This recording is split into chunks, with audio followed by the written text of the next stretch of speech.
Halo semuanya, perkenalkan nama saya Teddy Karnisha dengan NIM A1C223030. Pada kesempatan kali ini saya akan melakukan praktik mengenai pemeriksaan pap smear sadari dan juga pemberian edukasi alat kontrasepsi yaitu IUD.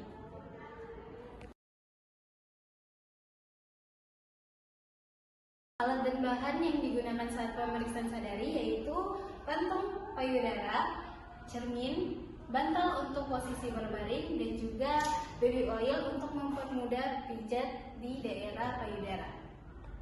Nah, letakkan kedua tangan di samping dan posisikan tubuh tegak dan melihat apakah ada perubahan bentuk pada payudara. Tahap yang kedua, letakkan tangan di atas punggung dan lihat apakah ada benjolan pada payudara atau tidak.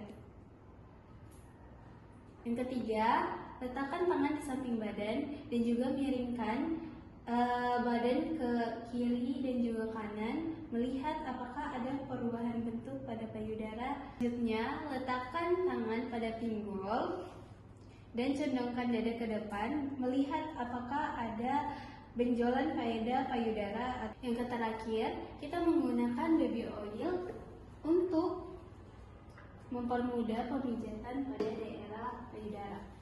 Menggunakan 3 jari, pemijatannya dari luar ke dalam.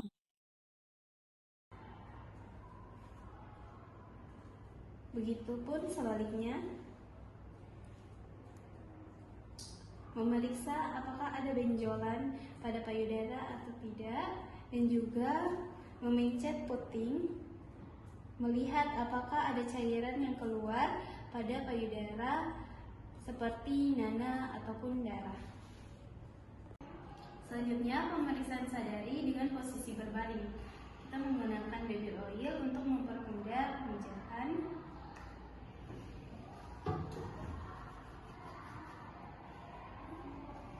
Lalu letakkan bantal bawah punggung,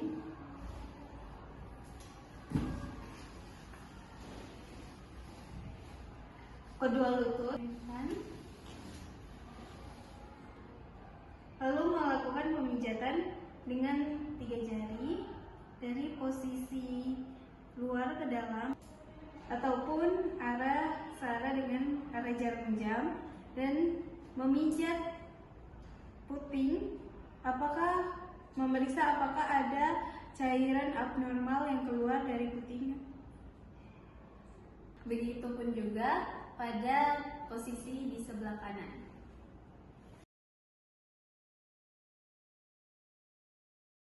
Alat dan bahan yang digunakan untuk pemeriksaan pap smear yaitu perlak, needle, hand rub, sarung tangan steril, ada kasa, kapas, dan juga kom berisi alkohol 96%, ada masker, iodin. Selanjutnya ada bak instrumen berisi spatula air, ada little brush, dan juga ada Douglas dan object glass. Selanjutnya ada spekulum vagina steril, dan juga ada celemek. Selanjutnya, pemeriksaan pap smear. Pertama, kita letakkan perlak dulu ke ibunya. Permisi ibu, bisa angkat fotonya. Kita pasang dek.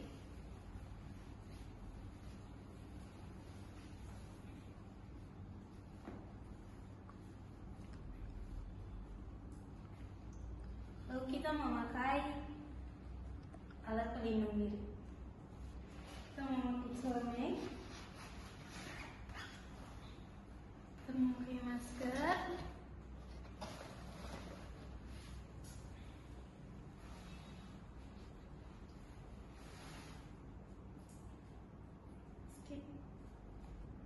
Lalu kita mencuci tangan 6 langkah. 1, 2, 3, 4.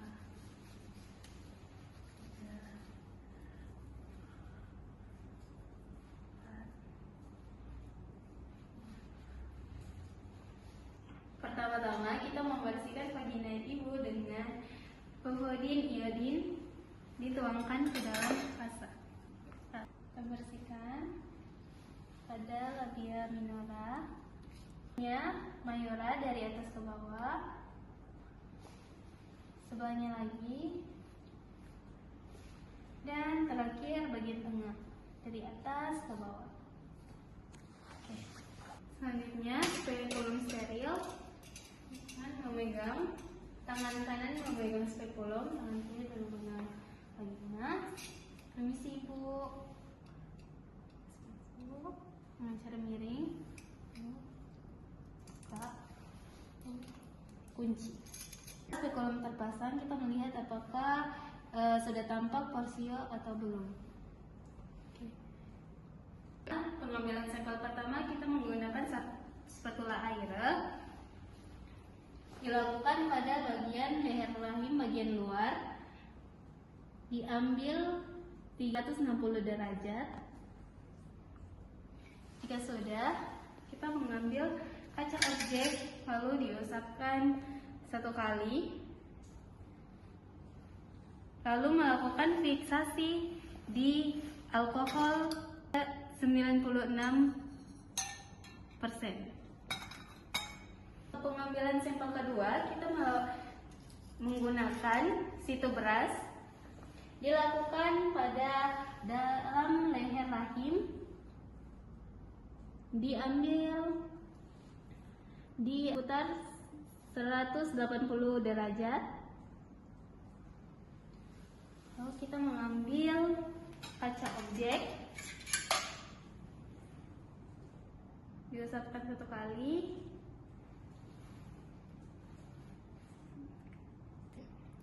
lalu difiksasi dengan alkohol 96%. Didiamkan selama 30 menit sama seperti yang sampel pertama. Lalu kita melepaskan alat serta membersihkan alat. Melepaskan spekulum.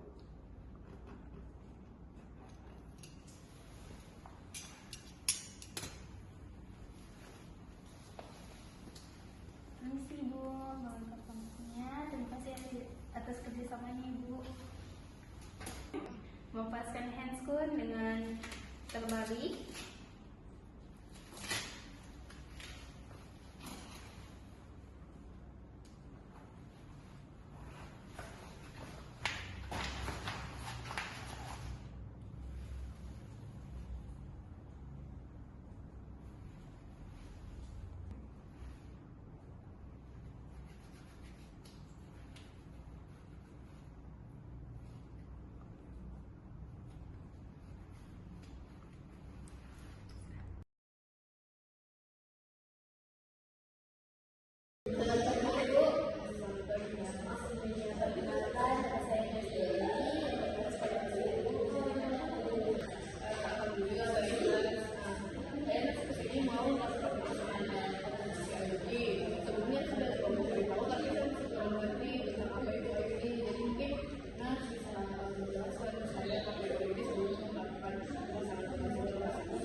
keberhasilan lebih dari 99% untuk mencegah kematian.